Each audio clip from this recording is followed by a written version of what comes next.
Film की शुरुआत एक अंडे की जर्दी में एक रहस्यमय हरे तरल पदार्थ के इंजेक्शन के दृश्य से होती है। फिर जर्दी फट जाती है और एक हूबहू अंडे की जर्दी जैसी आकृति बन जाती है।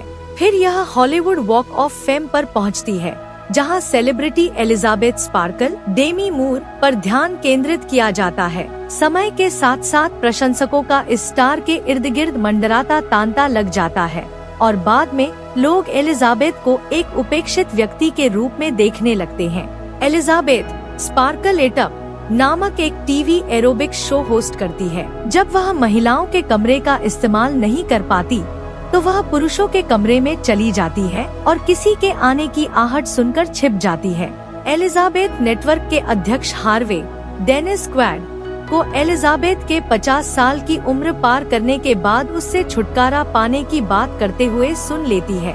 बाद में वह हार्वे, जो अपने मुंह में झींगा भर लेता है, के साथ दोपहर का भोजन करती है और उसे जाने देता है। घर लौटते समय एलिजाबेथ अपने बिलबोर्ड को उतारे जाते देखकर घबरा जाती है, जिससे उसका ध्यान भटक जाता है और एक गंभीर कार दुर्घटना हो जाती है। डॉक्टर के क्लिनिक में नर्स रॉबिन ग्रीर उसका चेकअप करने के बाद उसे बताती है कि वह एकदम सही उम्मीदवार है और फिर उसकी जैकेट की जेब में एक फ्लैश ड्राइव रख देती है। बाहर निकलते समय एलिजाबेथ की मुलाकात फ्रेड नाम के एक आदमी से होती है, जो उसे हाई स्कूल के दिनों से ही याद करता है। वह उसे बताता है कि वह अब भी दुनिया की सबसे खूबसूरत महिला है और उसे अपना नंबर दे देता है। हालांकि वह साफ तौर पर बहुत ज्यादा जोरदार और उत्सुक लग रहा था। घर वापस आकर एलिजाबेथ फ्लैश ड्राइव की सामग्री देखती है, जिस पर द सब्सटेंस नाम की किसी चीज का विज्ञापन है। एक आवाज यान बीन बताती है कि द सब्सटेंस उपयोगकर्ता को अपने से छोटे और बेहतर संस्करण के रूप में जीने का अनुभव प्रदान करता है, बिना किसी अपवाद के। हर 7 दिनों में युवा और वृद्ध शरीर के बीच बदलता रहता है। एलिजाबेथ शुरू में ऐसा करने के विचार से इनकार करती है, लेकिन अकेलापन महसूस करने और अपने सुनहरे दिनों की याद आने पर वह उस नंबर पर कॉल करती है और उसे बस एक पता दिया जाता है और उसे अपना पता बताने के लिए कहा जाता है।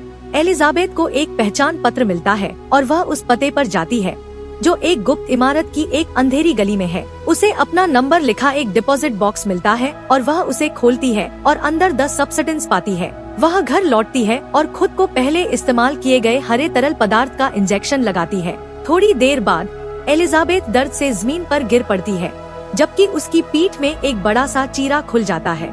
एलिजाबेथ की पीठ से एक जवान खूबसूरत महिला मार्गरेट कॉली निकलती है। वह घाव को सिलती है और अपने शरीर को संतुलित रखने के लिए खुद पर और एलिजाबेथ के शरीर पर एक स्टेबलाइजर तरल पदार्थ लगाती है। युवती सू के नाम से जानी जाती है और हार्वे को अपने पक्ष में करने के बाद जल्द ही एलिजाबेथ के पुराने नेटवर्क में जगह बना लेती है। सू को मिल रहे नए ध्यान का आनंद मिलता है और वह अपना पहला हफ्ता पूरी ऊर्जा के साथ बिताती है। एलिजाबेथ बनने के बाद उसका जीवन नीरस और नीरस रहता है और उसका एकमात्र मुख्य काम नेटवर्क में वापस जाकर हार्वे से अपना बाकी सामान लेना होता है। जब वह सू बनकर लौटती है तो उसका नया फिटनेस शो पूरे समय के लिए शुरू हो जाता है और हार्वे उसके असामान्य शेड्यूल के अनुसार काम करने को तैयार हो जाता है। फिर सू बाथरूम में एक अलग कमरा बनवाती है ताकि एलिजाबेथ के बेहोश होने पर उसकी लाश को छुपाया जा सके।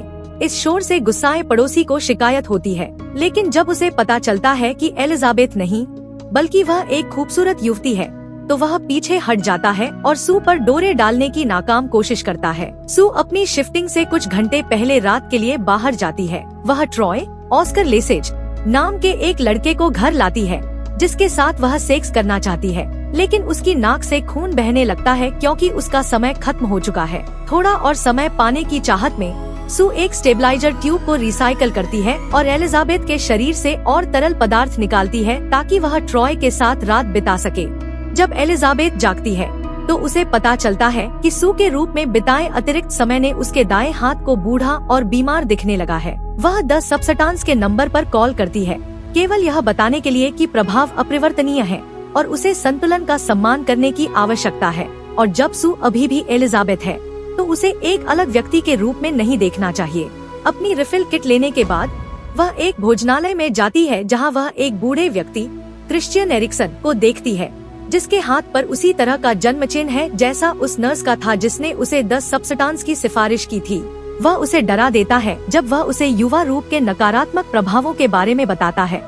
उससे पूछता है कि क्या सू ने अभी तक उसे खाना शुरू कर दिया है। एलिजाबेथ घबराकर बाहर भागती है। एलिजाबेथ को फ्रेड का नंबर मिल जाता है और वह उसके डिनर पर जाने के प्रस्ताव को स्वीकार कर लेती है। फ्रेड खुशी खुशी मान जाता है और बुकिंग करा लेता है। जब एलिजाबेथ तैयार होकर बाहर निकलने वाली होती है तो खिड़की के बाहर सू के शो का बिलबोर्ड उसे घूरता हुआ देखकर उसका ध्यान भटक जाता है। एलिजाबेथ बार बार बाथरूम जाती है और मेकअप उतारती या दोबारा लगाती है जब तक कि वह इतनी नाराज और निराश नहीं हो जाती कि फ्रेड से दोबारा संपर्क किए बिना ही डेट से बाहर निकल जाती है। सू के शो की रिकॉर्डिंग के दौरान वह एक गलत टेक देती है क्योंकि उसे अपनी पीठ पर कुछ उभरा हुआ सा महसूस होता है। एलिजाबेथ खुद को ढक लेती है और प्लेबैक के दौरान कमरे से बाहर चली जाती है ताकि वह न देख सके कि वह असली नहीं है। वह बाथरूम जाती है और उस गांठ को अपने पैर से ऊपर और नाभि से बाहर निकालती है, जो बाद में एक पूरी मुर्गे की टांग निकलती है। सू एलिजाबेथ की बेतहाशा शराब पीने और खाने की आदतों की शिकायत करने के लिए उस नंबर पर भी कॉल करती है,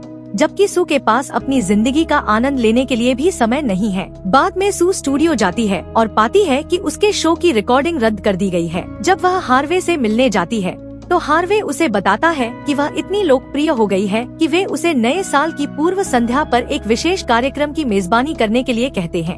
सू मान जाती है और फिर एलिजाबेथ से जरूरत से ज्यादा समय दूर रहने लगती है। जब वह एलिजाबेथ के शरीर में वापस जाती है तो वह और भी बूढ़ी और जर्जर दिखने लगती है। उसके पैर मुश्किल से हिल पाते हैं। एलिजाबेथ खुद को व्यस्त रखने के लिए हार्वे द्वारा उपहार में दी गई एक फ्रांसीसी कुकबुक का इस्तेमाल करती है, लेकिन साथ ही जब वह एक टॉक शो में एलिजाबेथ के पुराने शो के बारे में मजाक उड़ाते हुए सू को देखती है तो वह उससे नफरत करने लगती है। एलिजाबेथ की घिनौनी आदतों का बदला लेने के लिए सू को एलिजाबेथ से तरल पदार्थ निकालने में 3 महीने लग जाते हैं, जो एक संक्रमित घाव जैसा दिखने लगता है। जब वह इसे एक बार और इस्तेमाल करने की कोशिश करती है तो तरल पदार्थ परिगलित होकर बाहर आता है। वह नंबर पर कॉल करती है और आवाज उसे बताती है कि उसके नन्हे शरीर के लिए निर्धारित उपयोग की अवधि पूरी हो गई है और एलिजाबेथ के शरीर में वापस जाने पर स्थिर करने वाला तरल पदार्थ फिर से जमा हो जाएगा। सू को ऐसा करने के अलावा कोई और विकल्प नहीं दिखता और जब वह एलिजाबेथ के शरीर में वापस जाती है तो वह एक विचित्र, कुबड़ी और घृणित प्राणी बन चुकी होती है। एलिजाबेथ उस पदार्थ को खत्म करने का फैसला करती है, जिससे उसके प्रभाव तो नहीं बदलेंगे, लेकिन वह अपनी बाकी जिंदगी वैसे ही जी सकेगी जैसी वह है। वह एक काला तरल पदार्थ लेती है और सू के सीने में इंजेक्शन लगाने लगती है, लेकिन वह पूरी सिरिंज इस्तेमाल करने से पहले ही रुक जाती है और बाहर निकल जाती है। सू की नींद खुलती है और वह खुद को एलिजाबेथ के सामने पाती है। सू उस पर तब तक बेरहमी से हमला करती है जब तक कि वह एलिजाबेथ का चेहरा बार बार शीशे पर पटक कर उसे मार नहीं देती। सू फिर नए साल की पूर्व संध्या के विशेष कार्यक्रम की तैयारी के लिए नेटवर्क पर जाती है। दुर्भाग्य से उसका शरीर सचमुच बिखरने लगता है। उसके आगे के 3 दांत गिर जाते हैं, उसके नाखून उखड़ जाते हैं और उसका बायां कान फिसल जाता है। सू चीजों को ठीक करने के लिए बेताब होकर घर भागती है।